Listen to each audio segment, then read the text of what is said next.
Hallelujah, hallelujah. വേദിയിലായിരിക്കുന്ന എല്ലാ വിശുദ്ധ ദൈവദാസന്മാർക്കും ഇവിടെ കൂടി വന്നിരിക്കുന്ന യേശുക്രിസ്തുവിന്റെ രക്തത്താൽ വീണ്ടെടുക്കപ്പെട്ട സകല ദൈവമക്കൾക്കും വിശേഷാൽ ഇന്ന് പകൽക്കാലം സ്നാനപ്പെട്ട എല്ലാ കുഞ്ഞുങ്ങൾക്കും സർവനാമങ്ങൾക്കും മേലായ നാമമായ യേശു കർത്താവിന്റെ നാമത്തിൽ എന്റെ സ്നേഹവന്ദനങ്ങളെ ഇന്ന് പകൽക്കാലം അറിയിക്കുന്നു. ഇന്ന് പകൽക്കാലം നമ്മൾ ഇവിടെ വന്നിരിക്കുന്നത് ദൈവത്തിന്റെ സന്നിധിയിൽ പ്രാപിക്കുക എന്നൊരു ഉദ്ദേശത്തോടെ ആയിരിക്കണം. അല്പനിമിഷങ്ങൾക്ക് ശേഷം ഇവിടുത്തെ മീറ്റിംഗ് അവസാനിക്കും, അല്ലെങ്കിൽ നാളെയും കൂടെ കഴിയുമ്പോൾ ഇവിടുത്തെ കൺവെൻഷൻ അവസാനിക്കും.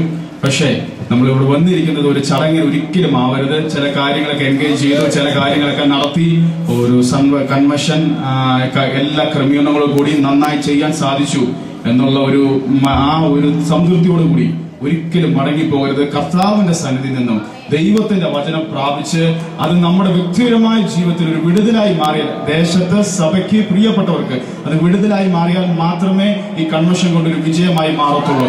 അതുകൊണ്ട് ഇന്ന് പകൽക്കാലം ഞാൻ അല്പസമയം മാത്രമേ ശുശ്രൂഷിക്കത്തുള്ളൂ. പക്ഷെ ഇവിടെ ഇരിക്കുന്ന എല്ലാവരും വളരെ ശ്രദ്ധയോടുകൂടിയായിരുന്നാൽ ഇന്നൊരു ആത്മാവിന്റെ ഒരു പ്രവൃത്തി നിങ്ങളുടെ വ്യക്തിപരമായ ജീവിതത്തിൽ വെളിപ്പെടും.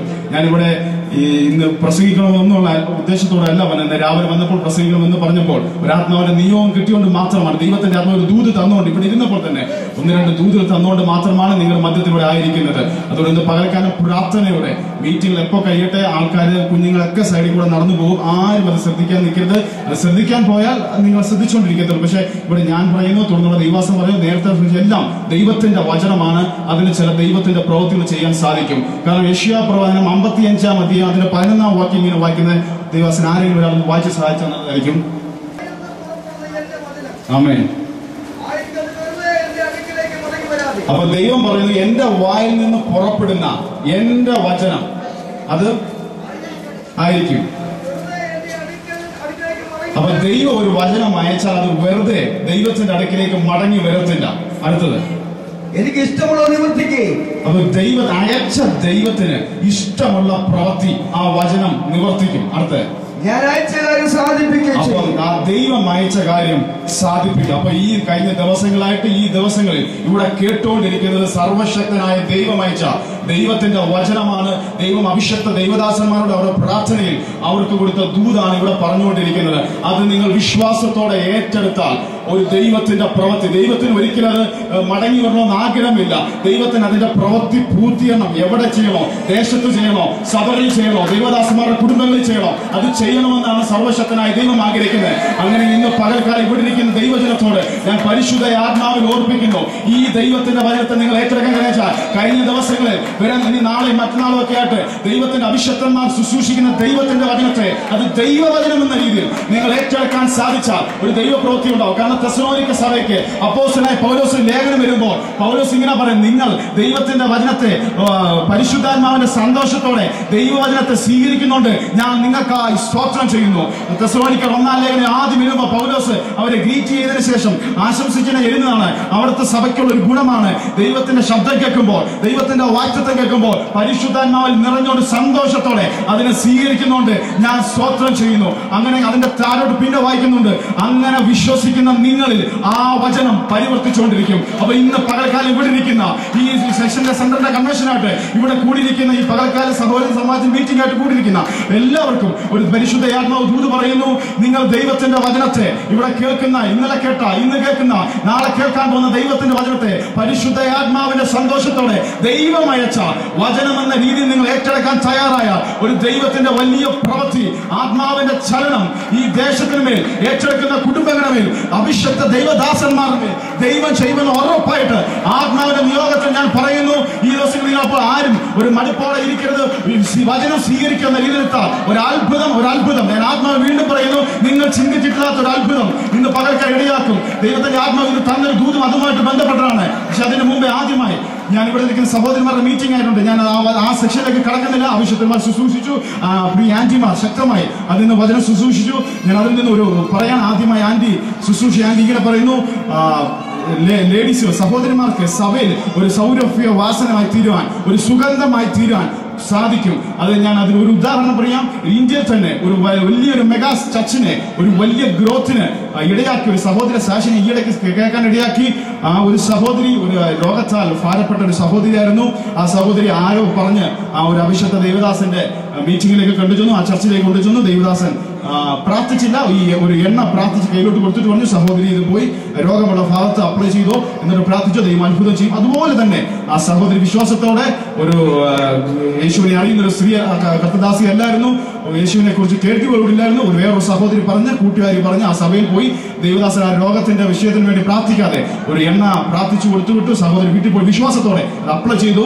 അന്ന് രാത്രി തന്നെ ഒരു അത്ഭുതം സംഭവിച്ചു, ആ സഹോദരി സൗഖ്യമായി. അതിനുശേഷം ആ സഹോദരി ചെയ്തത് എങ്ങനെയാണ്? അന്നു മുതൽ ആ ദേശത്ത് മൊത്തവും ചെന്ന് പറഞ്ഞു, എന്നെ വിടുവിച്ച ഒരു യേശുണ്ട്, ഞാൻ രോഗത്തിലായിരുന്നു, ഞാൻ ഭാരത്തിലായിരുന്നു, എന്റെ വലിയ ബുദ്ധിമുട്ടിൽ കൂടെ ഞാൻ കടന്നുപോയി, ഈ യേശു എന്നെ സ്നേഹിച്ചു, എന്നെ വിടുവിച്ചു, ഇത് നിങ്ങളെ വിടുവിക്കുന്ന അയൽവക്കത്ത് ആ ദേശത്ത് പറയാൻ തുടങ്ങി. ആൾക്കാർ അറിഞ്ഞു കേട്ട് വീട്ടിൽ വന്ന് രോഗികൾ വരാൻ തുടങ്ങി. ഈ സഹോദരി വിശ്വാസത്തോടെ നിങ്ങൾ കൈവെക്കുമ്പോൾ രോഗികൾ സൗഖ്യമാവുന്ന ദൈവത്തിന്റെ വചനം കേട്ടതുപോലെ വിശ്വാസത്തോടെ കൈവെക്കാൻ തുടങ്ങി. രോഗികൾ സൗഖ്യമാകാൻ തുടങ്ങി. ആ വീട്ടിൽ മീറ്റിംഗ് തുടങ്ങാൻ തുടങ്ങി. ഞായറാഴ്ച ഈ കൂടി വരുന്നവരെല്ലാം കൊണ്ട് ആ കർത്തദാസി സഭയിലേക്ക് പോകാൻ തോന്നി. ഞാൻ അറിഞ്ഞത് ആയിരക്കണക്കിന് വ്യക്തികളെ ആ സഭയിൽ പോയി മെമ്പറാക്കാൻ തക്കവണ്ണം ആ ഒറ്റ സഹോദരിയുടെ ഒരു അനുഭവ സാക്ഷ്യം വിടുതൽ കിട്ടി. ആ സഹോദരി അവിടെ നിന്നുകൊണ്ട് അനേകർക്ക് വേണ്ടി പ്രയോജനപ്പെടാൻ ഏൽപ്പിച്ചു കൊടുക്കുന്നുണ്ട്. അത് സാധിച്ചു. അങ്ങനെയെങ്കിൽ ഇന്ന് പകൽക്കാലം ഇവിടെ ഇരിക്കുന്ന അത് സൗരഭ്യ വാസനയായിട്ട് മാറാൻ ചർച്ചിലെ സഹോദരിമാർക്ക്, ദൈവദാസന്റെ ദാസിമാർക്ക്, ഒരു സാധാ വിശ്വാസിയായാൽ പോലും അവർക്ക് സാധിക്കും. നിങ്ങളെ വിടുവിച്ച യേശുവിന്റെ സ്നേഹത്തെ കുറിച്ച് നിങ്ങളൊന്ന് പറയാൻ തയ്യാറായ, ആ ബലത്തോടെ നിൽക്കാൻ തയ്യാറായ ഒരു അത്ഭുതം സംഭവിക്കും. ഞാൻ അറിയാം, നല്ലൊരു ഗ്രോത്ത്, ആയിരങ്ങളല്ല ഒരു 10,000-കണക്കിന്, ആ സഭ ലക്ഷങ്ങളുള്ള ഒരു വലിയൊരു ചർച്ചാണ്. ആ സഭയിൽ 10,000-കണക്കിനോളം ആൾക്കാരെ കൊണ്ടെത്തിക്കുവാൻ ആ ഒറ്റ സഹോദരി മുതൽ, ഒരു കേസൽ മുതൽ, ഏരിയ പ്രയം മുതൽ നടത്തുവാൻ തക്കവണ്ണം ആ സഹോദരിയെ ദൈവം ബലപ്പെടുത്തി. അങ്ങനെയെങ്കിൽ ഇവിടെ ഇരിക്കുന്ന പലർക്കും ജീവിതത്തിന്റെ അനേക മേഖലയിൽ അനേക രോഗസൗഖ്യം തന്ന് ദൈവത്തിന്റെ ആത്മാവ് നിങ്ങളെ വിടുവിച്ചെടുത്തവരുണ്ട്. അത്ഭുതങ്ങൾ നടത്തി ദൈവം നിങ്ങളെ വിടുവിച്ചിട്ടുണ്ട്. അത് ആവശ്യത്തെ ദൈവദാസന്മാരായാലും സഹോദരന്മാരായാലും നിങ്ങളെ വിടുവിച്ച യേശുവിന്റെ സാക്ഷ്യം ഒന്ന് പറയാമോ? ഞങ്ങളെ വിടുവിച്ച യേശു നിങ്ങളെ വിടുവിക്കുമെന്ന് പറഞ്ഞാൽ ചർച്ചിൽ, ദേശത്ത് സഹോദരിമാർക്ക് ഒരു സൗരഭ്യ വാസനയായിട്ട് മാറാൻ തക്കവണ്ണം ആത്മാവ് ഇടവരുത്തും. അങ്ങനെ ഇന്ന് പകൽക്കാലം ഇന്ന് കേട്ട ദത്തദാസർ കേട്ട ദൂത് നിങ്ങൾ ശക്തമായി ഏറ്റെടുക്കണം. അത് ദൈവത്തിന്റെ ദൂത് തന്നെയാണ്. അതൊരു സൗരഭ്യ വാസനയായിട്ട് മാറാൻ തക്കവണ്ണം നിങ്ങൾ ഏൽപ്പിച്ചു കൊടുക്കാമെങ്കിൽ ഒന്ന് ചെറിയ സാക്ഷ്യമായിരിക്കാം. നിങ്ങളത് പറയാൻ തുടങ്ങിയാൽ പരിവർത്തിക്കുന്നത് ദൈവത്തിന്റെ പരിശുദ്ധാത്മാവ്. ആദ്യം പറഞ്ഞ പോലെ ദൈവത്തിന്റെ വചനമാണ് നിങ്ങളുടെ നാവിൽ കൂടെ പുറപ്പെടുന്നത്. വിശ്വസിച്ചാൽ അത് നിങ്ങൾ കൂടെ പരിവർത്തിച്ചു തുടങ്ങി ജനങ്ങളുടെ മേൽ, ദേശത്തിന്മേൽ ഒരു വലിയ അത്ഭുതം ഇടയാക്കും. അതുപോലെ രണ്ടാമത് പറഞ്ഞ ആന്റി പറഞ്ഞ പോലെ സഹോദരിമാരും അതുപോലെ ശ്രദ്ധിക്കേണ്ട ഒരു മേഖലയാണ്. അവർ നിന്നിച്ചാൽ, വളരെ ആഗ്രഹിച്ചാൽ സഭയെ പണിയാൻ തക്കവണ്ണം ഇടയാക്കും. അപ്പോൾ തന്നെ അനേക ചർച്ചസിലും എന്റെ ചെറിയ അനുഭവത്തിൽ നിന്ന് പറയാം, അവിശുദ്ധ ദൈവദാസന്മാരെ കേട്ടതിൽ നിന്ന് പറയാം, അനേക സഭകൾ തകരാനും സഹോദരിമാരിൽ ഒരു വലിയ പങ്കുണ്ട്. അപ്പം ഞാൻ നെഗറ്റീവിനെ നമ്മൾ കളഞ്ഞേക്കാം, പോസിറ്റീവ് ആയിട്ടുള്ള മാത്രം എടുത്താൽ മതി.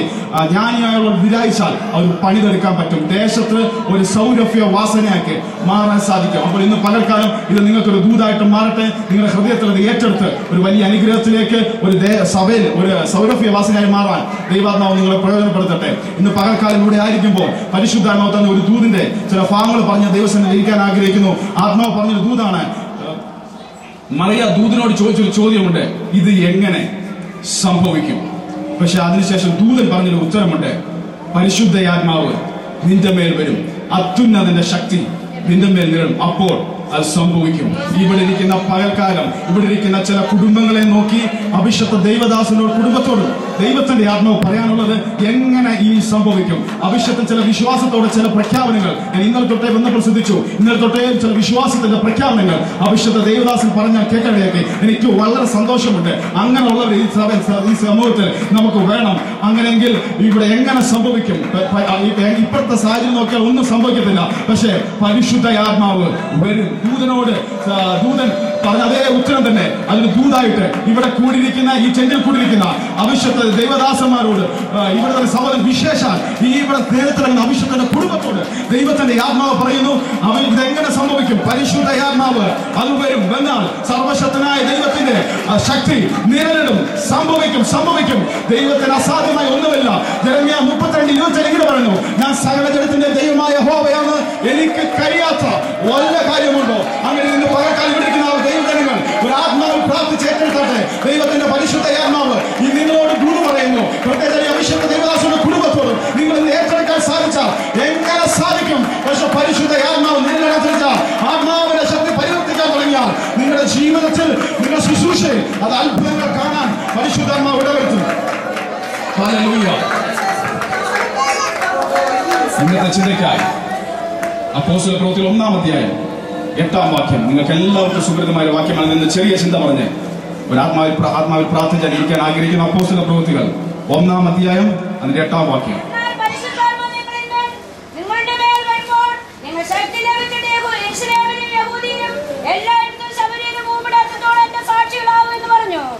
എന്നാൽ പരിശുദ്ധാത്മാവ് വരുമ്പോൾ നിങ്ങൾ ശക്തി ലഭിച്ച് യെരൂശലേമിലും യഹൂദിയയിലും ലോകത്തിന്റെ അറ്റത്തോളം പോയി നിങ്ങൾ എന്റെ സാക്ഷികളാവും. അപ്പോൾ പരിശുദ്ധാത്മാവ് വരുമ്പോൾ നിങ്ങൾക്ക് ശക്തി ലഭിക്കും. ഈ വാക്യം ഇവിടെ പറയാൻ ഇതിൽ നിന്ന് നിങ്ങൾ അനേകം മെസ്സേജ് കിട്ടും. പക്ഷെ ഇന്ന് പകൽക്കാലം പരിശുദ്ധാത്മാവ് എനിക്ക് തന്ന ഒരു ഗൈഡൻസിൽ ഒരു വ്യക്തിയുടെ പുതിയ നിയമത്തിൽ ഒരു വ്യക്തിയുടെ ജീവിതത്തിൽ പരിശുദ്ധാത്മാവ് വന്നപ്പോ എന്തു സംഭവിച്ചെന്ന് പറഞ്ഞുകൊണ്ട് അത് നിങ്ങൾക്കുള്ള ദൂതാണ്. ഇവിടെ ഇരിക്കുന്ന പലരോടുള്ള ദൂതാണ്. നിങ്ങളത് ഏറ്റെടുക്കണം. ഏറ്റെടുത്ത് മടങ്ങിപ്പോയാൽ ഒരു വലിയ ദൈവപ്രവൃത്തിയുണ്ട്. പരിശുദ്ധാത്മാവ് വരുമ്പോ ഈ അപ്പോസ്തല പ്രവൃത്തിയിൽ 1-ാം അധ്യായം 8-ാം വാക്യത്തിന് അത് എഴുതിയിരിക്കുന്നതിൽ വളരെ അർത്ഥമുണ്ട്. അപ്പോ ഈ പുതിയ നിയമത്തിൽ പത്രോസിന്റെ ഒരു ജീവിതാനുഭവത്തിൽ പറഞ്ഞ് ഞാൻ ഇരിക്കാൻ ആഗ്രഹിക്കുന്നു. തന്റെ ജീവിതാനുഭവത്തിൽ 3 പരാജയങ്ങളെ നമുക്ക് കാണാൻ സാധിക്കും. നമ്മൾ 3 വട്ടം തള്ളി പറഞ്ഞെന്ന് പറയുന്നു. അപ്പോൾ തന്നെ 3 പ്രാവശ്യം യേശു ചോദിക്കുന്നുണ്ട്, നീ എന്നെ സ്നേഹിക്കുന്നോ, നീ എന്നെ സ്നേഹിക്കുന്നോ, ഇവയിൽ അധികമായി സ്നേഹിക്കുന്നു. അതിനേക്കാൾ അപ്പുറമായി ആ അവിശുദ്ധ ദൈവദാസന്റെ ജീവിതത്തിൽ ശക്തമായ രീതിയിൽ നമ്മൾ നോക്കിയാൽ 3 പരാജയങ്ങളെ കാണാൻ സാധിക്കും. ഇന്ന് ഇവിടെ ഇരിക്കുന്ന പലരുടെയും വ്യക്തിപരമായ ജീവിതത്തിൽ ആ പരാജയങ്ങൾ സംഭവിച്ചിട്ടുണ്ട്. ആദ്യമായി സംഭവിച്ച ഒരു പരാജയമാണ് യേശു ഗെത്സമനിയുടെ അവസാന സമയത്ത്, ഗെത്സമനിലേക്ക് പോകുന്ന സമയത്ത് കൂടെ പ്രാർത്ഥിക്കാനായിട്ട് മലയിലേക്ക് കൊണ്ടുപോയി. ആ സമയത്ത് പരീക്ഷയിൽ അകപ്പെടാതിരിക്കാൻ നിങ്ങൾ ഉണർന്നു പ്രാർത്ഥിപ്പീനെന്നാണ് യേശു പറഞ്ഞത്. പക്ഷേ യേശു ഒന്ന് തിരിഞ്ഞു നോക്കിയപ്പോ അവർ ഉറങ്ങുന്നതായിട്ട് കണ്ടു. അപ്പോൾ യേശു പറഞ്ഞു, ഒരു നാഴിക പോലും എന്നോട് ചേർന്ന് നിന്ന് പ്രാർത്ഥിക്കാൻ നിങ്ങൾക്ക് കഴിയത്തില്ലയോ? ആ അഭിഷേകത്തിന്റെ ദൈവദാസന്റെ ജീവിതത്തിൽ ആദ്യത്തെ ഒരു പരാജയം വന്നു. നമുക്ക് അങ്ങനെ കാണാം. വ്യക്തിപരമായ ജീവിതത്തിൽ പ്രാർത്ഥനാ ജീവിതം തകർന്ന് കിടക്കുന്ന ഇവിടെ തിരിപ്പുണ്ട്. അതെനിക്ക് വ്യക്തിപരമായ ആത്മാവിൽ അറിയാം. അവർക്കോടുള്ള ദൂതാണ്. ഇന്ന് അത് മാറാൻ പോവുകയാണ്.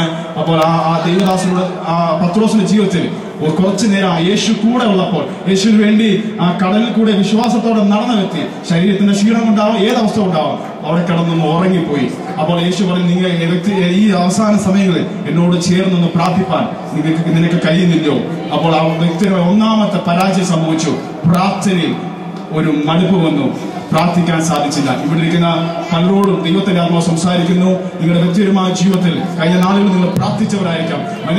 മണിക്കൂറുകളോളം ദൈവസന്നിധിയിൽ തുറന്ന സ്വർഗത്തിലേക്ക് നിങ്ങൾ പ്രാർത്ഥിച്ചവരായിരിക്കാം. പക്ഷെ നിങ്ങൾ ഇന്ന് വ്യക്തിപരമായ ജീവിതത്തിൽ ആ പ്രാർത്ഥന കാണുന്നില്ലായിരിക്കാം. പക്ഷെ പരിശുദ്ധമാവ് നിങ്ങളെ വീണ്ടും അതിലേക്ക് നയിക്കാൻ പോകുന്ന കാരണം നിങ്ങളെ കുറിച്ച് ഒരു ദൈവത്തിന്റെ ഒരു പദ്ധതിയുണ്ട്. ഈ ദേശത്തെ കുടുംബത്തിന്റെ സഭയുടെ ചെയ്തെടുക്കാൻ നിങ്ങളുടെ പ്രാർത്ഥനാ ലൈഫിനെ മാറ്റാൻ ആത്മാവ് ആഗ്രഹിക്കുന്നു. 1-ാമത്തെ പരാജയം സംഭവിച്ചു. തന്റെ പ്രാർത്ഥനാ ജീവിതം തകർന്നു. 2-ാമത്തെ പരാജയം സംഭവിച്ചത് യേശുവിനെ പിടിച്ചുകൊണ്ട് പോയപ്പോൾ പീലാത്തോസിന്റെ അരമനയിൽ വെച്ച് സംഭവം ന്യായവിധി നടന്നപ്പോ യേശുവിനോട് പറഞ്ഞു, ആര് തള്ളി? യേശു പറഞ്ഞു, നീ എന്നെ തള്ളി പറയുമെന്ന് പറഞ്ഞു. അപ്പോൾ പറഞ്ഞു, ആരെന്ത് സംഭവിച്ചാലും ഞാൻ നിന്നെ തള്ളി പറയത്തില്ല. അത്ര യേശുവിനോട് ഒരു പ്രഖ്യാപനം നടന്നു. സമർപ്പണം നടത്തിയ വ്യക്തിക്ക് ചിലരുടെ മുമ്പിൽ ചോദിച്ചപ്പോ കർത്താവിനെ തള്ളി പറയേണ്ടി വന്നു. അപ്പൊ ഒന്ന് സംഭവിച്ചത് തന്റെ പ്രാർത്ഥനാ ജീവിതം തകർന്നുപോയി. 2, യേശുവിനെ സാക്ഷിയാവാൻ എന്ത് വന്നാലും ഞാൻ നിന്റെ കൂടെ ഉണ്ടെന്നും ഞാൻ യേശുവിന് വേണ്ടി നിൽക്കുമെന്ന് പറഞ്ഞാൽ ഒരിക്കലും ജീവൻ പോയാലും തള്ളി പറയത്തില്ലെന്ന് പറഞ്ഞ വ്യക്തിയുടെ 2-ാമത്തെ ഒരു പരാജയം സംഭവിച്ചു. തന്റെ ജീവിതത്തിൽ സാക്ഷിയാവാൻ പറ്റാതെ യേശുവിനെ തള്ളി പറയേണ്ടി വന്നു. നമ്മുടെ വ്യക്തിപരമായ ജീവിതത്തിൽ ചിലർക്ക് സംഭവിച്ചു നടത്തില്ലെങ്കിലും ചില കൂലികളുടെ നടുവിൽ സുവിശേഷ വിരോധം നമ്മൾ എതിർക്കുമ്പോൾ പലപ്പോഴും നമ്മൾ ക്ഷീണിച്ച് മാറി യേശുവിന് സാക്ഷികളാവാൻ പറ്റാത്ത അവസ്ഥ നമ്മുടെ വ്യക്തിപരമായ ജീവിതത്തിൽ നമ്മൾ വന്നിട്ടുണ്ടായിരിക്കാം. പക്ഷെ അതും സാരമില്ല. ആ ദൈവദാസന്റെ ജീവിതത്തിൽ 2-ാമതും ഒരു പരാജയം സംഭവിച്ചു. ഒരു 10 പേരുടെ മുമ്പിൽ അല്ലെങ്കിൽ ഒരാളുടെ സ്ത്രീയുടെ മുമ്പിൽ ഞാൻ യേശുവിന്റെ കൂട്ടത്തിലുള്ളതാണെന്ന് പറയാൻ തക്കവണ്ണം ആ ദാസിക്ക് സാധിച്ചില്ല. ആ ദാസിയുടെ മുമ്പിൽ പത്രോസിന് സാധിച്ചില്ല. 2-ാമത്തെ പരാജയം സംഭവിച്ചു. പിന്നെ 3-ാമതൊരു പരാജയം ആ പത്രോസിന്റെ ജീവിതത്തിൽ സംഭവിച്ചു. ഇതെല്ലാം യേശു ക്രൂശിച്ചു കഴിഞ്ഞപ്പോൾ ഒരിക്കൽ യേശു പറഞ്ഞ് അവിടെ നിന്ന് ഇറക്കിയതാണ്, ഈ വള്ളവും വലയും ഉപേക്ഷിച്ച് എന്നോട് വാ, ഞാൻ നിന്നെ മനുഷ്യരെ പിടിക്കുന്നവരാക്കി ആക്കാം എന്നും പറഞ്ഞുകൊണ്ടാണ് വന്നത്. പക്ഷേ യേശു ക്രൂശിച്ച സമയത്ത് വീണ്ടും ആ യോഹന്നാന്റെ സുവിശേഷം അവസാന ഭാഗങ്ങൾ 20-ാം അധ്യായമൊക്കെ വായിക്കുമ്പോൾ നമുക്ക് മനസ്സിലാക്കാം. വീണ്ടും വള്ളവും എല്ലാം എടുത്തുകൊണ്ട് വലയും എടുത്തുകൊണ്ട് മീൻ പിടിക്കാൻ പോയി. അന്ന് രാത്രി മുഴുവൻ അധ്വാനിച്ചു, ഒന്നും കിട്ടിയില്ല. വീണ്ടും ഭൗതിക ജീവിതത്തിൽ വ്യക്തിപരമായ ജീവിതത്തിൽ അധ്വാനിക്കാൻ പോയി. പക്ഷെ അതും സംഭവിച്ചില്ല. അപ്പൊ ഈ 3 പരാജയങ്ങൾ സംഭവിച്ചു. ഞങ്ങൾ ഇത്രയും ഞാൻ വളരെ ശാന്തമായി സംസാരിച്ചതെന്ന് നിങ്ങൾ മനസ്സിലാക്കാൻ, കമ്പയർ ചെയ്ത് ദൈവം തന്നെ ഒരു ദൂതിലേക്ക് കയറാൻ പോവുക. അപ്പോഴാണ് ഇതിന്റെ ആഴം നിങ്ങൾക്ക് മനസ്സിലാക്കാൻ സാധിച്ചത്. ഒന്ന്, ഞാൻ ഒരിക്കലും നിന്നെ തള്ളി പറയത്തില്ലെന്ന് പറഞ്ഞു, പക്ഷെ തള്ളി പറയേണ്ടി വന്നു. ആ അവസ്ഥയിൽ പത്രോസിന് തള്ളി പറയേണ്ടി വന്നു. അപ്പൊ ആ സമയത്ത് പത്രോസിന്റെ കുറ്റബോധം ആലോചിച്ചു. യേശുവിനോടാ പറഞ്ഞ് ഞാൻ തള്ളി പറയത്തില്ല, പക്ഷെ തള്ളി പറഞ്ഞു. 2, യേശു പറഞ്ഞു നീ എന്റെ കൂടെ ഇരുന്നൊന്ന് പ്രാർത്ഥിക്കാൻ പറഞ്ഞു. അതിനുപോലും പത്രോസിന് സാധിച്ചില്ല. 3, ആ യേശു അന്ന് വിളിച്ചിറക്കിയതാ, ഇനി നീ അങ്ങോട്ട് പോകേണ്ടി വരത്തില്ല. ടാക്സ് അടയ്ക്കാൻ പോലും ദൈവം ആ ചതുർമ പണത്തെ വീടിന്റെ അകത്ത് കരുതി അവരെ പോഷിപ്പിച്ച ദൈവം നീ മനുഷ്യരെ പിടിക്കുന്നവരാക്കും. ആ ദൂത് നിറവേറാതെ വീണ്ടും മീൻ പിടിക്കാൻ വേണ്ടി പോയി. ആ മീൻ കിട്ടിയില്ല. ഒന്നും കിട്ടാതെ വിഷമിച്ചിരുന്ന സമയത്ത് ഒരു അത്ഭുതം സംഭവിക്കാൻ പോവുകയാണ്. അങ്ങനെ ഇരുന്ന സമയത്താണ് ആ വാക്യം അവസാനിച്ച് കഴിഞ്ഞ് യേശു ചോദിച്ചു നീ എന്നെ സ്നേഹിക്കുന്നു, എന്നെ സ്നേഹിക്കുന്നു, എന്നെ സ്നേഹിച്ചോ. അത് കഴിഞ്ഞ് യോഹന്നാന്റെ സുവിശേഷം തീർന്ന് അപ്പോസ്തല പ്രവൃത്തിയിൽ 1-ാം അധ്യായം ചിലതൊക്കെ ഇങ്ങനെ ലിങ്ക് ചെയ്ത് വചനത്തിൽ എഴുതിയിരിക്കുന്നതിനൊക്കെ അർത്ഥാതിരിക്കത്തില്ലെന്ന് പറയുന്ന പോലെ ഒരു വചനം കഴിഞ്ഞ് അടുത്ത വചനം പരിശുദ്ധാത്മ ഓർഡർ ചെയ്ത് 66 പുസ്തകമായി നമ്മുടെ കയ്യിൽ കിട്ടിയതിനൊക്കെ ഒരു വലിയ അർത്ഥമുണ്ട്.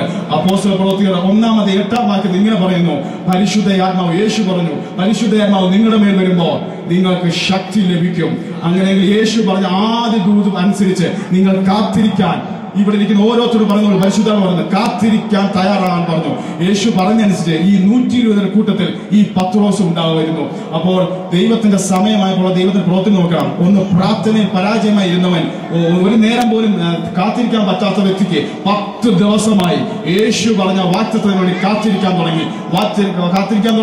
അപ്പോസ്തല പ്രവൃത്തി 2-ാം അധ്യായത്തിൽ പരിശുദ്ധയാത്മാവ് ഇറങ്ങി വന്നപ്പോൾ സംഭവിച്ചത് ഒരു സ്ത്രീയുടെ മുമ്പിൽ, ഒരു ജനത്തിന് മുമ്പിൽ യേശുവിനെ തള്ളി പറഞ്ഞ വ്യക്തി അവിടെ നിന്നുകൊണ്ട് എഴുന്നേറ്റ് പറഞ്ഞു, നിങ്ങൾ ക്രൂശിച്ച യേശുവിനെ, 11 പേരുടെ നദിയിൽ നിന്നും പത്രോസ് നിങ്ങൾ ക്രൂശിച്ച യേശുവിനെ നമ്മുടെ പിതാക്കന്മാരുടെ ദൈവം ഉയർത്തെഴുന്നേൽപ്പിച്ചു. അവരിൽ വിശ്വസിക്കുന്ന നിങ്ങൾക്ക് രക്ഷയുണ്ട്, സൗഖ്യമുണ്ടെന്ന് അവരുടെ മുമ്പ് ധൈര്യത്തോടെ എഴുന്നേറ്റ് നിന്ന് പറയാൻ സാധിച്ചു. അവിടെ എന്ത് സംഭവിച്ചു? 3-ാമത് ഒന്നും അഡ്വാൻസ് കിട്ടിയില്ല. പക്ഷെ അവന്റെ മുമ്പ് നാളും ഒരു വാക്യത്തോടെ നീ മനുഷ്യരെ പിടിക്കുന്നതിനേക്കാം. ഈ പരിശുദ്ധയാത്മാവ് ഇറങ്ങി വന്നപ്പോ, ഞാനൊരു വചനം പഠിക്കുന്ന പോലെയാണ് പറയുന്നത്, നിങ്ങൾ മനസ്സിലാക്കണം. ഈ പരിശുദ്ധാത്മാവ് ഇറങ്ങി വന്നപ്പോ അവൻ എഴുന്നേറ്റ് നിന്ന് പ്രസംഗത്തിൽ 3000 പേര് രക്ഷിക്കപ്പെട്ട് സഭയോട് ചേരാനിടയാക്കി. അവരോടുള്ള വാക്തത്വമാണ് നീ മനുഷ്യരെ പിടിക്കുന്നവരാക്കും. ഒറ്റ പ്രസംഗത്തിൽ 3000 രക്ഷിക്കപ്പെട്ട് അകത്തുകൊണ്ടിടയാക്കി. ഇത്രയും ഞാൻ ശാന്തമായി പറഞ്ഞത് മൊത്തത്തിലുള്ള ദൂതാണ്. നിങ്ങളുടെ ജീവിതത്തിൽ എങ്ങനെ സംഭവിക്കും? അസാധ്യമായി നിൽക്കും. പ്രാർത്ഥനാ ജീവിതം തകർന്നിരിക്കാം, സാക്ഷിയാകുന്നതിൽ തകർന്നിരിക്കാം, അല്ലെങ്കിൽ ഭൗതിക ജീവിതത്തിൽ ദൈവം ചില വാക്തത്വങ്ങളുണ്ട്. പത്രോസ് അന്നേ പറഞ്ഞതാ, നീ 1000 പിടിക്കുന്നവരാക്കും, മനുഷ്യരെ പിടിക്കുന്നവരാക്കും. വാക്തത്വങ്ങൾ ഒന്നും സംഭവിച്ചില്ല. പക്ഷെ എപ്പോൾ സംഭവിച്ചു? പരിശുദ്ധ ആത്മാവ് വന്നപ്പോൾ, അവരുടെ മേൽ പെന്തിക്കോസ്തിൽ ആത്മാവ് വന്നപ്പോൾ അവനോടുള്ള ദൂതൽ അവന്റെ പരാജയത്തെ മൊത്തം മാറ്റി. പിന്നീട് അങ്ങോട്ടെല്ലാം നോക്കുമ്പോൾ പത്രോസ് പ്രാർത്ഥനയിലും വചന ശുശ്രൂഷയിലും ഉറ്റിരുന്നു. പത്രോസ് പ്രാർത്ഥനയിൽ ശക്തമായി മുന്നേറി. അപ്പോൾ തന്നെ പത്രോസിന്റെ ഓരോ പ്രസംഗത്തിലും 1000 രക്ഷിക്കപ്പെടാൻ തുടങ്ങി, സഭയോട് ചേരാനിടയായി. അപ്പോൾ തന്നെ സാക്ഷിയാവാൻ തക്കണം ധൈര്യത്തോടെ പ്രതിസന്ധി വന്നപ്പോൾ അവർ അശേഷം മിണ്ടിലെന്ന് പറഞ്ഞപ്പോൾ ശക്തിയോടെ പ്രസംഗിക്കാൻ തുടങ്ങി. അങ്ങനെ ഇന്ന് പകൽക്കാലം ഇവിടെ ഇരിക്കുന്ന അനേക ദൈവമക്കളുടെ പരിശുദ്ധ ആത്മാവിൽ ഇന്ന് ദൂത് പറയുകയാണ്, പരിശുദ്ധാത്മാവ് നിങ്ങളുടെ ജീവിതത്തിൽ വ്യക്തമായി ചെയ്യുന്ന ഒന്ന് തകർന്നു കിടക്കുന്ന പ്രാർത്ഥനാ ജീവിതത്തെ, നിങ്ങളുടെ ആത്മീയ ജീവിതം ഒരിക്കലും രക്ഷിക്കപ്പെട്ടതായിരിക്കാം, പക്ഷെ ഇന്ന് പല അനുഭവം കാണത്തില്ലായിരിക്കാം. പക്ഷെ പരിശുദ്ധാത്മാവ് പറയുന്നു അതിനെ പണിതെടുക്കാൻ ആത്മാവിന്റെ ശക്തി ഇന്ന് പകൽക്കാലം ഇവിടെ വന്നിരിക്കുന്ന വ്യക്തി ജീവിതങ്ങളിൽ ഇറങ്ങിയാൽ ഒരു വലിയ ദൈവപ്രവൃത്തി പരിശുദ്ധാത്മാവ് ചെയ്തെടുക്കും. അഭിഷക്ത ദൈവദാസന്മാരോടും ആത്മാവ് അറിയിക്കുന്നതാണ്. ദേശത്തിന് മേൽ ചില ദൈവപ്രവൃത്തിയുണ്ട്. നിങ്ങളോട് ആലോചിച്ച അനേക വാക്തത്വങ്ങളുണ്ട്. എങ്ങനെ സംഭവിക്കും? ഒറ്റ പ്രസംഗത്തിൽ 3000 സഭയ്ക്കകത്ത് കൊണ്ടുവരാൻ സാധിച്ചത് പരിശുദ്ധ ആത്മാവിന്റെ ശക്തിയാലാണ്. മറിയോട് ദൂതം പറഞ്ഞത് എങ്ങനെ സംഭവിക്കും? പരിശുദ്ധാത്മാവ് നിങ്ങളുടെ മേൽ വരും. അത്യുന്നതന്റെ ശക്തി നിങ്ങളുടെ മേൽ നേരിടുമ്പോ ചിലത് ഉത്ഭവിക്കും, അസാധ്യങ്ങൾ സാധ്യമാവും. ഇന്ന് പകൽക്കാലം ഈ ദൂതാട്ട് ഏറ്റെടുത്തോ ഒരു ആത്മാവിന്റെ വലിയ പ്രവൃത്തി ഇതിന്റെ മധ്യത്തിൽ വെളിപ്പെടുന്നുണ്ട്. നിങ്ങൾ വിശ്വസിക്കുമെങ്കിൽ ആത്മാവിന്റെ ചലനങ്ങൾ സംഭവിക്കുന്നുണ്ട്. നിങ്ങളുടെ ജീവിതത്തിലെ പരാജയങ്ങളെ എല്ലാം മറന്നേക്ക്. അതൊന്നും ഇന്ന് വിഷയമല്ല. പ്രാർത്ഥനാ ജീവിതത്തിൽ, വചനദാനത്തിൽ, യേശുവിനെ സാക്ഷിയാവുന്നതിൽ നിങ്ങൾക്കൊരു പരാജയങ്ങൾ സംഭവിച്ചിരിക്കാം. സർവശക്തനായ ദൈവത്തിന് അത് വിഷയമല്ല. ഇന്ന് സമർപ്പിച്ച് ഒരു ആത്മാവിന്റെ ശക്തി ഈ നാളുകളിൽ, ഈ ദിവസത്തെ മീറ്റിംഗിൽ നിങ്ങൾ ഏറ്റെടുക്കാൻ സാധിച്ചാൽ ഒരു ദൈവത്തിന്റെ പ്രവൃത്തി ഇന്ന് പലകാലം വെളിപ്പെടും. എല്ലാവരും ഒന്ന് കമ്മികൾ അടിച്ചൊന്ന് സ്വന്തം ചെയ്ത് തുടങ്ങിയാട്ടെ. ഞാൻ ഒരു ആത്മാവ് പരിശുദ്ധാത്മാവ് ഇന്ന് ചെയ്തുകൊണ്ടിരിക്കുകയാണ്. ആത്മാവിൽ എല്ലാവരും പ്രാർത്ഥിച്ചാട്ടെ. നിങ്ങൾക്ക് ആത്മനിയമം കിട്ടുന്ന പരിശുദ്ധ ആത്മാവിൽ അന്യഭാഷ പ്രാർത്ഥിക്കാൻ ആത്മാവ് കൃപ തന്നിട്ടുള്ളവർ അന്യഭാഷ പ്രാർത്ഥിച്ചാട്ടെ. അല്ലാത്തവർ സ്വോത്രം ചെയ്ത് തുടങ്ങിയാട്ടെ. ഒരു ആത്മാവിന്റെ പ്രവൃത്തി നിങ്ങളുടെ ജീവിതത്തിലെ പരാജയങ്ങളെ ഏതിൽ പരാജയപ്പെട്ടോ ഒരു വിഷയമല്ല. ഒരു അവിശുദ്ധ ദൈവാസനോട് പറഞ്ഞു, ഞാൻ ഇത്ര ക്ലാസ് വരെ പഠിച്ചിട്ടുള്ളൂ, പക്ഷെ അതെനിക്കൊരു വിഷയമല്ല. പക്ഷെ ദൈവം അഭിഷേകം ചെയ്ത് നിന്നെ ഉപയോഗിക്കാൻ സാധിച്ചാൽ മുഖ്യവനായ പത്രോസിനെ നിർത്തിക്കൊണ്ട് 3000 രക്ഷിക്കപ്പെടുത്തി ദൈവസഭയോട് കേൾക്കാൻ സാധിച്ചിട്ടുണ്ടെങ്കിൽ നമ്മുടെ പഠിത്തം നോക്കിയില്ല, നമ്മുടെ കുടുംബത്തിന്റെ ശ്രദ്ധ നോക്കിയില്ല, മൊത്തത്തിൽ പരാജയപ്പെട്ടിരിക്കാം. ഞാൻ ഒരു ആത്മാവിന് കൂടി പറയാം, നമ്മുടെ പരാജയങ്ങളുണ്ടോ, നമ്മുടെ സർട്ടിഫിക്കറ്റ് ഉണ്ടോ, ഒരു ദൈവത്തിന് വേണ്ട. നമ്മൾ എത്ര തോറ്റാലും ഒരു സെക്കുലർ ജീവിതത്തിന്റെ പരീക്ഷ തോറ്റായിരിക്കാം, പക്ഷെ ദൈവത്തിന്റെ മേൽ നമ്മളുള്ള വാഴ്ചത്വം മാറത്തില്ല. അനേക വ്യക്തികളുടെ ജീവിതത്തിൽ എന്റെ അനുഭവത്തിൽ എന്ന് പറയാം, നമ്മുടെ പഠനത്തിലോ നമ്മൾ പഠിക്കുമ്പോഴോ നമ്മുടെ കുഞ്ഞുങ്ങളൊക്കെ തോറ്റം കഴിച്ചുകൊണ്ട് അവരോടുള്ള ദൈവത്തിന്റെ വാഴ്ചത്വം മാറത്തില്ല. 1ാം ക്ലാസ്സിലോ 2ാം ക്ലാസ്സിലോ 10ാം ക്ലാസ്സിലോ +2 ഡിഗ്രിക്ക് പഠിക്കുമ്പോഴോ സബ്ജക്ട് പോയെന്ന് വെച്ചോ തോറ്റെന്ന് കഴിച്ചോ അവരോടുള്ള ദൈവത്തിന്റെ വാഴ്ചത്വം മാറത്തില്ല. പരിശുദ്ധ ആത്മാവ് അവന്റെ മേൽ വന്നാൽ അവരെ കുറിച്ച് എന്തൊക്കെ ഓർമ്മയുണ്ടോ അത് മുഴുവൻ നിറവേറും. പത്രോസ് തെള്ളിപ്പറഞ്ഞെന്ന് പറഞ്ഞുകൊണ്ട് അവന്റെ ജീവിതത്തിലുള്ള വാഴ്ചത്വം ദൈവം എടുത്ത് മാറ്റിയില്ല. പരിശുദ്ധ ആത്മാവ് വന്നപ്പോ അതിന് അഭിഷേകത്താൽ അവൻ നിറഞ്ഞുകൊണ്ട് ഒരു വലിയ ദൈവപ്രവൃത്തി എല്ലാവരും കണ്ണടച്ച് ദൈവത്തെ സ്വന്തം ചെയ്ത് തുടങ്ങിയാട്ടെ.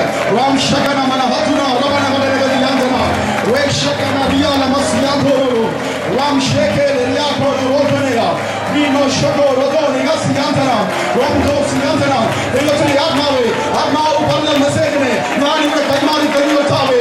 ദൈവത്തിന്റെ പരിശുദ്ധാത്മാവിന്റെ ചലനങ്ങൾ ഈ ചെടിക്കകത്ത് വെളിപ്പെട്ടു വരുവാൻ യേശുവിന്റെ നാമത്തിൽ പ്രാർത്ഥിക്കുന്നതാവേ. കഴിഞ്ഞ നാളുകളുടെ ജീവിതത്തിലെ പരാജയങ്ങളെ മറക്കാൻ തക്കവണ്ണം ഒരാത്മാവിന്റെ പകർച്ച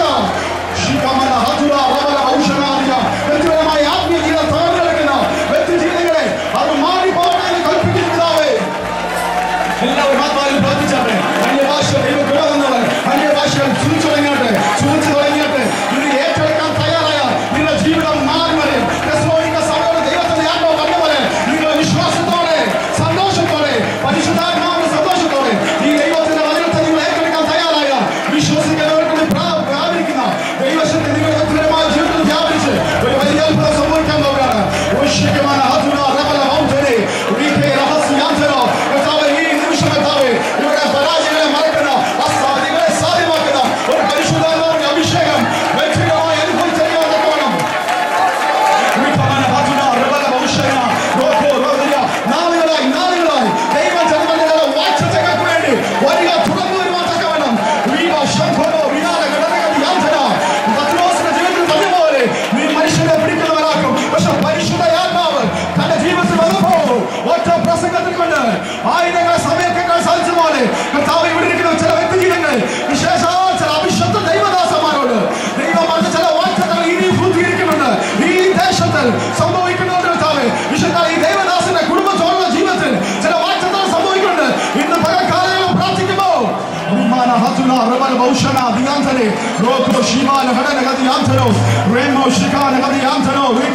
ആരും അടക്കാതെ വേണം വഴികളെ തുറക്കുന്ന ആൾ പോയി ഉപയോഗമായവൻ ഇതിന്റെ മതത്തെ ചലിക്കുന്നതിനായി സ്വതന്ത്രമിതാവേ. ഇപ്പൊ നിങ്ങൾ ആത്മാവിൽ പ്രാർത്ഥിച്ചോ. ദൈവത്തിന്റെ ചില വഴികൾ ദൈവത്തിന്റെ ചില വാഴ്ചത്തങ്ങൾ നിങ്ങൾ അസാധ്യമെന്ന് ചിന്തിക്കും. പക്ഷെ ദൈവത്തിന് തുറന്നു വരുവാൻ അവൻ സർവശക്തനാണ്.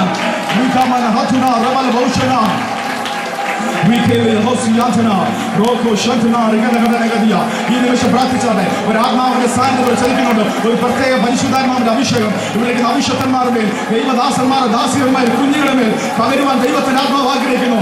ഈ ഒരു 1-2 മിനിറ്റുകൾ ദൈവകരങ്ങൾ ഒന്ന് സമർപ്പിച്ചാട്ടെ. നിങ്ങൾ വിശ്വസിക്കുന്ന ആത്മാവിന്റെ പ്രവൃത്തി ഇതിന്റെ മധ്യത്തിൽ വെളിപ്പെടുന്നുണ്ട്. വെറുതെ നിൽക്കുമല്ല ആത്മാവിന്റെ നിയോഗത്തിൽ നിൽക്കുന്ന ഇപ്പോൾ ഈ നിമിഷം തന്നെ ആത്മാവിനെ തുടർന്നു. നിങ്ങളുടെ കൈയുടെ മേൽ നിങ്ങളുടെ ദേഹത്തിന് മേൽ ശരീരത്തിന് മേൽ ഒരു ആത്മാവിന്റെ ചൈതന്യം നിങ്ങൾക്ക് അനുഭവിച്ചറിയത്തക്കവണ്ണം പരിശുദ്ധാത്മാവ് ചലിച്ചുകൊണ്ടിരിക്കുകയാണ്. നിങ്ങളുടെ കുടുംബത്തിന് മേൽ ഒരു വിടുതലായിട്ട് പറയണം. ഇവിടുത്തെ മീറ്റിംഗ് നാളെ കൊണ്ട് അവസാനിക്കുന്നത് വെറുതെ ആവരുത്. ദൈവത്തിന് ചില വാഴ്ചത്തല നിറവേറ്റാനുണ്ട്. ദൈവത്തിന്റെ വചനം അയച്ചിട്ടുണ്ട്. അത് ദൈവം നിവർത്തിക്കണം.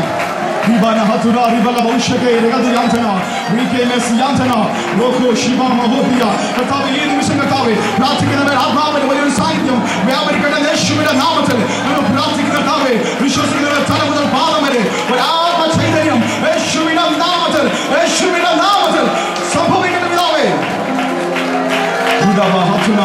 Shania, Roko, Siantana, Ribala Hatuna, Rike, Shatano, Roko, Rodia, Roko, Rodia, Atma, Samsarikano, Mata, Samsarikano, Riba Shantana, Rigala, Yantana, Roko, Paulose, or General Garichapol, our in the Blackbarama, even in the Samu, our no opinion, even if Pachatuvium, even if Pachatuvium, needed more our Kalashi in the water, Kathik, Muta, he rested the Valley, Abishata Kurmata, they were Asamanoki, he never got outside, no Kinikilla, no Kinikilla, one of Samarikana, Abishaka, Tia, Chalana, Kurana, they were to know what to them, Naram, Budamana Hatuna, Regala Hoshana, Rekamana Yantana, Shika, Regati Yantana, Adi Nevasamana, who read the Marino. Dustande Asha Nashitubum, Dustande Asha Nashitubum, Barbara no Kino, Pavosipam, Nidam and Tatuvirana, and the Sambovichilla, Daivatan and Asha, Viricha Daivatan, our Bishop and I, Daivana, Anga Nalare, Vina Kondatikuan, Anu Pataliunda. Hallelujah, Jesus. Pidawe Devachil Alpha Sotram, Nango Bana White Tangai Sotram. ഞങ്ങളുടെ മേൽ ഞങ്ങളുടെ കുടുംബത്തിന് മേൽ ഞങ്ങളുടെ സഭയുടെ മേലുള്ള ദുഷ്ടന്റെ ആശകൾ നശിച്ചു പോയിട്ട് പരിശുദ്ധാത്മാവിന്റെ ആശ ആത്മാവിന്റെ പ്രവൃത്തികൾ ഇന്ന് പകൽക്കാലം നിറവേറാൻ പോകുന്നതിനായി സ്തോത്രം. ഞങ്ങളുടെ മധ്യത്തിൽ ദൈവം അയച്ച പരിശുദ്ധാത്മാവിന്റെ സാന്നിധ്യത്തിനായി സ്തോത്രം. അത് ഞങ്ങളുടെ വ്യക്തിപരമായ ജീവിതത്തിലെ പരാജയങ്ങളെ മാറ്റി ജയത്തിലേക്ക് ഞങ്ങളെ നയിക്കാൻ പോകുന്നതിനായി ഞങ്ങൾ നന്ദി പറയുന്നു പിതാവേ. ആയിരങ്ങൾക്ക് സാക്ഷികളാവാൻ തീരുവാൻ, പതിനായിരങ്ങളെ വിടിവിച്ച് ദൈവസഭയ്ക്ക് അംഗമായി തീരുവാൻ ഇവിടേക്കുന്ന ഓരോ വ്യക്തി ജീവിതത്തെയും ആത്മാവ് ഉപയോഗിക്കാൻ പോകുന്നതിനായി സ്തോത്രം. വലിയൊരു അത്ഭുതങ്ങളിലേക്ക് ദൈവത്തിന്റെ ആത്മാവ് നയിക്കാൻ പോകുന്നതിനായി സ്തോത്രം. Thank you Jesus. പ്രാർത്ഥനയുടെ ദൈവകൃപയ്ക്കായി സ്തോത്രം. യേശു കർത്താവിന്റെ നാമത്തിൽ തന്നെ ആമേൻ. എല്ലാവരും കരങ്ങൾ വെച്ച് ദൈവത്തിന്റെ സ്തോത്രം ചെയ്യട്ടെ. അവസാന ദിവസം പരിശുദ്ധാത്മാവ് ദൂത് പറഞ്ഞു, ബർബരമാർ നോക്കി നിന്നു, ഇവൻ ഇപ്പൊ ചത്തു വീഴുമെന്ന്. പക്ഷെ തത്ത് വീഴത്തില്ല. നമ്മളെ വിളിച്ച ദൈവം സർവശക്തനാ. അവന് നമ്മളെ കുറിച്ച്, നമ്മുടെ കുടുംബത്തെ കുറിച്ച്, സഭയെ കുറിച്ച് ഒരു വാഴ്ചത്തുണ്ട്. അതാ പറഞ്ഞ ദൈവദാസൻ അതേ ഭാഗമുണ്ട്. ദുഷ്ടന്റെ ആശ നശിച്ചു പോകും. അവൻ എന്ത് ചിന്തിച്ചാലും അത് നശിച്ചു പോകും. നമ്മളെ വിളിച്ച ദൈവം ഉണ്മയുള്ളവനാ. അന്ത്യം നാൾ വരെ നമ്മുടെ മേലെ പരാജയമുണ്ടോ അതൊന്നും മാറ്റി വെച്ചേക്കുക. ആത്മാവിന്റെ പകർച്ച മതി.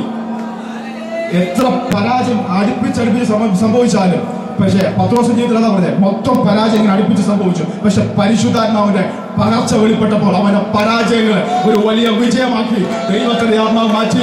അതേ ദൂത് തന്നെ ഇവിടേക്കുന്ന അഭിഷക്ത ദൈവദാസന്മാരോടും ഇവിടേക്കുന്ന എല്ലാവരും വിളിച്ചു പറയുന്നു. ദേശത്തോട് ഞാൻ വിളിച്ചു പറയുന്നു, ഇവിടെ പരാജയങ്ങൾ അടുപ്പിച്ചടുപ്പിച്ച് പരാജയങ്ങളായിരിക്കാം. പക്ഷെ നിങ്ങൾ പ്രാർത്ഥിച്ചാൽ ആത്മാവിന്റെ പകർച്ച പരാജയത്തിന്റെ മേഖലയിൽ വെളിപ്പെട്ട് ഒരു വലിയ വിജയമാക്കി ജയത്തോടെ യേശുക്രിസ്തുവിനെ എല്ലായിടത്തും എല്ലായ്പ്പോഴും ജയത്തോടെ ദൈവത്തിന്റെ ആത്മാവ് നമ്മൾ ഓരോരും നടത്തട്ടെ. ഈ വചനങ്ങളാൽ ദൈവ സർവശക്തനായ ദൈവം നമ്മളെ ഓരോരുത്തരും അനുഗ്രഹിക്കട്ടെ. നിങ്ങളുടെ ജീവിതത്തിൽ ഒരു മാറ്റം സംഭവിക്കുന്ന പൂർണ്ണമായി വിശ്വസിക്കുന്നു. May God bless you all.